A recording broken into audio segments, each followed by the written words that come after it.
Hazreti Sa'd ibn Muaz radıyallahu teala anhu vefat ettiler. Hazreti Sa'd zamanı vefat ettiler. Vefat eden pila Hazreti Sa'd radıyallahu teala anhu'ne cenaze okuydular. Şırakam cavanlar hem öten giden cenaze okuydular.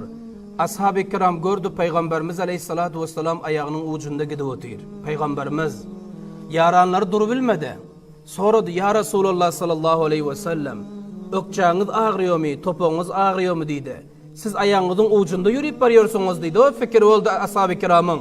Peygamberimiz aleyhissalatu vesselamın damağı dolantı. Ayette ey men yaranlarım dedi. Ne men topuğum ağrıyor, ne menin ökçağım ağrıyor. Belki Sa'd ibn Muaz'ın cenazesine çınani malaikeler gelen, çınani ferişteler asmandan kuyulan, hatta ayak basaryan cay yok, sizlerin mahsus edebileniz yok.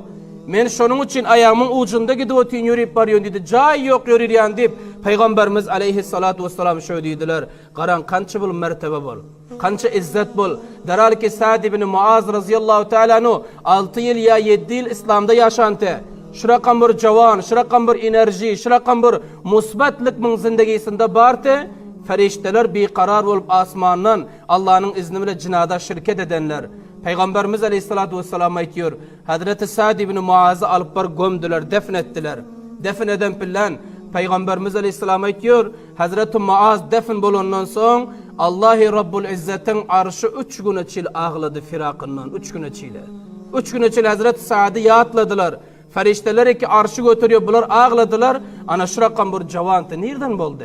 Bu izzet nereden geldi? Fakat bu izzet Allah'ın ibadetinden geldi. Bu izzet Allah Tebarek ve Teala'nın yankı ibadetu Allah'ın fermanberdalığından geldi. Anında eğer bizler hem şırakam iş etsek Allah'tan fermanberdarlık, onda bizden alımız şırakam açılıyor azizlerim. Hadiste geliyor ha. Yaxşı insan ölse diyor, bir yaxşı insan bir mantıkada bolsa, ölse, vefat etse, şunun okuyon cay namazı ağlıyor diyor. Bu insan iki daraktın aşağının ötüyor de daraklar ağlıyor. Koçayı ki bul ayak koy bas ötüyordu koçalar ağlıyor. Hemme zat hemme mahluk bunun firakından ağlıyor. Ama bir bende ki yaramaz olsa, bir bende ki Allah'tan uzak düşünmese, ona begana masa başka hiç iş etmiyor. Şunun için azizlerim koşiş edelim. Allah Tebarek ve Teala'ya taraf rücu edelim. Allah Teala'ya rücu ettik, bizlerde izzet var, makam var. Ondan sonra benim aytacak azrak vaktiniz alacak, köp del. Näme? Allah'a rücu edenimizin bir nişanası ki mana şunyan toylarımızda beter hoş edelim. Fikir edelim. Toy kuramak sünneti Resulullah sallallahu aleyhi ve sellem. Sünneti Resulullah'da günah olsa, sünneti Resulullah'da Allah'a nafarmanlık bolsa, bir taraftan sünnet icra edecek diyoruz, bir taraftan Allah'ın haram eden zadına müptela bolsak, bu köp öz haklarımıza cefa.